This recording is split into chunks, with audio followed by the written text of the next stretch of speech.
This is the Burden of Love chapter from Good Enough. Why is it that grief feels so much like fear? That is a question you don't expect an author like C.S. Lewis to be asking, especially if you have read his many children's books, where good always wins. In his Narnia tales like The Lion, the Witch, and the Wardrobe, the evil white witch is overpowered by the untamed Aslan. But in A Grief Observed, Lewis is allowed to ask himself the questions poured from the deepest parts of his pain. Two things had suddenly collided in his life. Just as he realized he was in love with his friend Joy, he was about to lose her. Their deep intellectual friendship became almost incandescent with love. As Joy's son later described, they seemed to walk together with a glow of their own making. But as they were declaring their love and exchanging their vows, Joy was diagnosed with terminal cancer. They would have only 3 years of happiness and sorrow together. Grief and love had created the space they had inhabited together, a space that Lewis now had to occupy alone. He writes, "I am not afraid, but the sensation is like being afraid. The same fluttering in the stomach, the same restlessness." He describes his ache as a kind of suspense. So many habits, so many outcomes stopped in mid-air. A world he had loved was impossible now because of what has changed.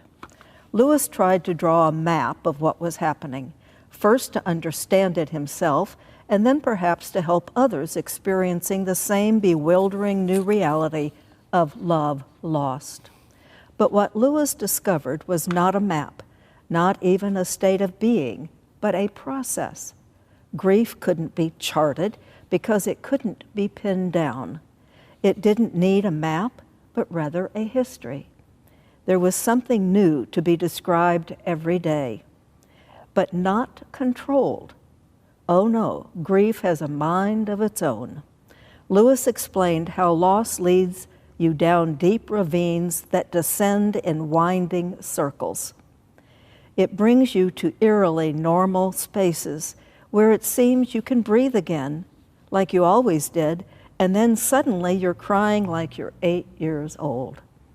Then, without any warning, it takes your hand and settles you silently into something like joy made holy, wordless, indefinable, more real than your memories somehow.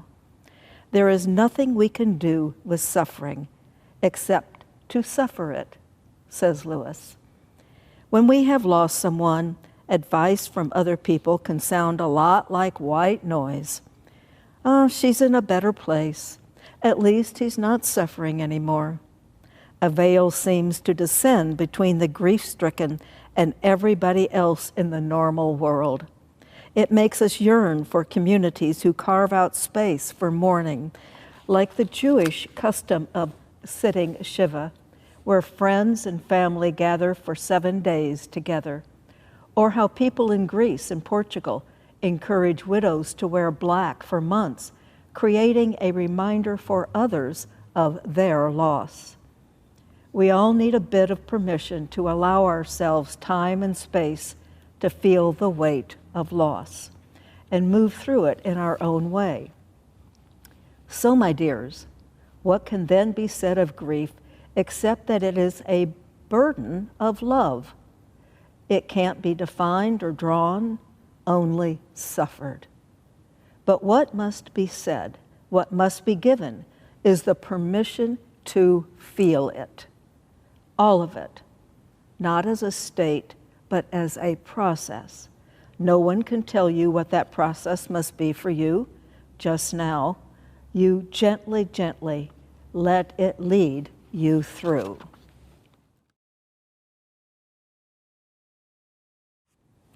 A blessing for when you're in grief. Blessed are you, dear one, in that place you don't recognize, where the landscape feels hostile and you are fumbling around in the darkness. Everything feels wrong because something important has died, or someone is now gone. That one who filled the space that was beautiful and meaningful. How can the world continue to spin when mine has stopped? Blessed are you, dear heart, grieving that which feels irreplaceable. And you are right to think so. Don't let anyone place upon you any other truth, but know this utterly. Blessed are you under the burden of all that love, because bearing it along with you is the faithful path for you to walk now. And even if you take a break and cook breakfast or buy flowers or laugh at a silly joke, it isn't breaking faith. It's the rest that pays tribute to its own way. It is the replenishing that is needed in order to continue, to press on, and through and meet all the landmarks that tell you things are not the same. And you remember all over again, and it is still wrong. Blessed are you, dear, dear one, doing this holy work of suffering that must be suffered, of grieving what has been lost, of knowing the unthinkable truth that must be known. This grief can make you feel on the other side of glass from the world around you, a force field separating your different realities.